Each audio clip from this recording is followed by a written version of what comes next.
This article describes the cave in Jerusalem. For the series of novels by Jack Chalker, see Well World.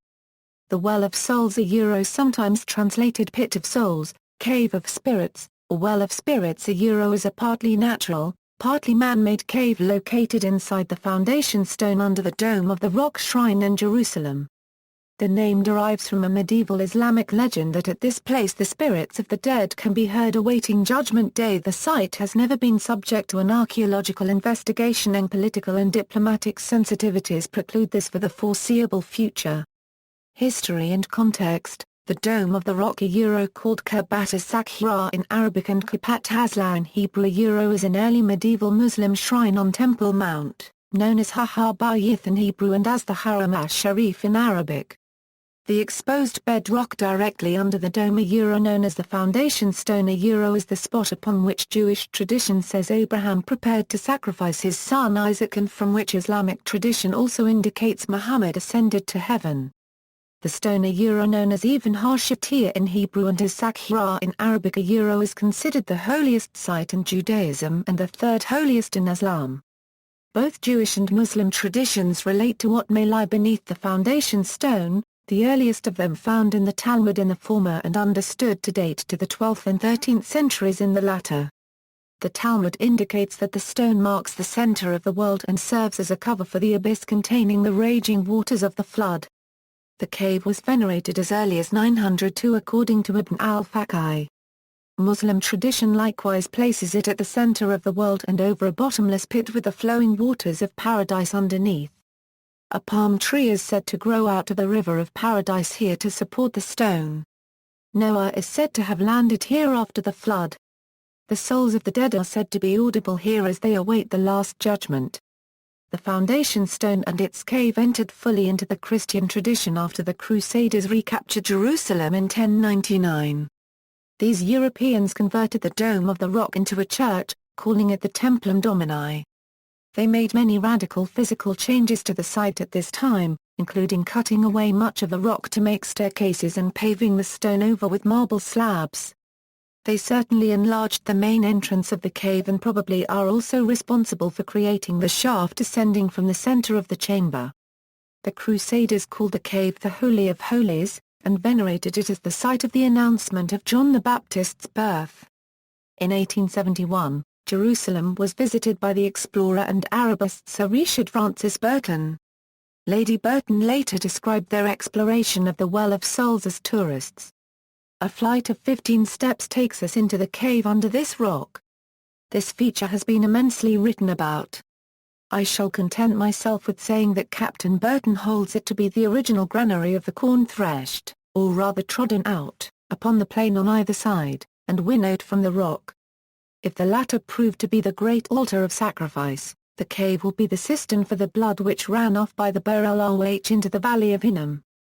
My husband did his best to procure the opening of the hollow-sounding slab in the center, but the time has not yet come. The more ignorant Muslims believe that the Sakhra is suspended in the air, and its only support is a palm tree, held by the mothers of the two greatest prophets, Muhammad and Abraham.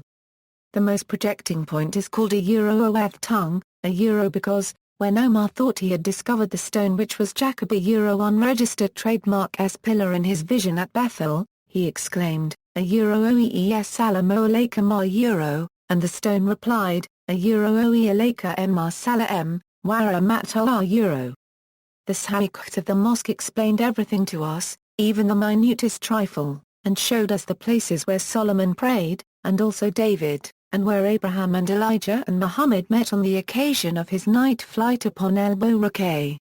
They also made an echo for us, and told us that there was a hollow place beneath the Bir al-Awh before mentioned, where every Friday the departed souls come to adore Allah. Description and circumstances. The entrance to the cave is at the southeast angle of the foundation stone, beside the southeast pier of the Dome of the Rock shrine. Here a set of 16 new marble steps descend through a cut passage thought to date to Crusader times. On the way down, bedrock masses project in towards the stair. The one to the right is called the tongue. To the left as one descends is a prayer niche dedicated to David with a trefoil arch supported by miniature marble twisted rope columns. To the right is a shallower, but ornately decorated, prayer niche dedicated to Solomon. This mihrab is certainly one of the oldest in the world, considered to date at least back to the late 9th century. The chamber the cave chamber is roughly square, about 6 meters on a side, and ranges from 1.5 to 2.5 meters high. To the north is a small shrine dedicated to Abraham and to the northwest another dedicated to Al-Qadir. The chamber is supplied with electric lighting and fans. The shaft at the center of the ceiling is a shaft, 0.46 meter in diameter, which penetrates 1.7 meters up to the surface of the stone above. The ceiling of the cave appears natural, while the floor has been long ago paved with marble and carpeted over. Literature. The earliest reference to Oepiest rock may be that in the Itinerarium Burda Galants by the anonymous Oe pilgrim of Bordeaux who visited Jerusalem in 333 AD.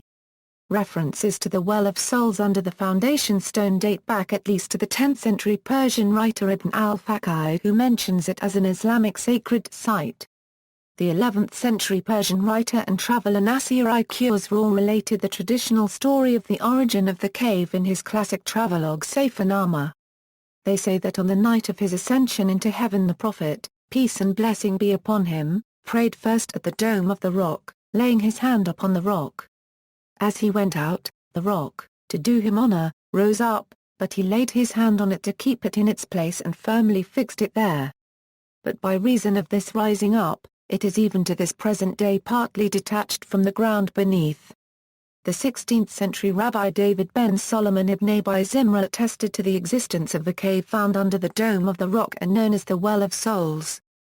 The definitive modern review of the Well of Souls, along with other underground openings beneath the Temple Mount, is in Shimon Gibson and David Jacobs' unregistered trademark S Below the Temple Mount in Jerusalem, a sourcebook on the cisterns, subterranean chambers and conduits of the Haram al-Sharif. References. External links, video of a descent into the Well of Souls at IslamicLandmarks.com.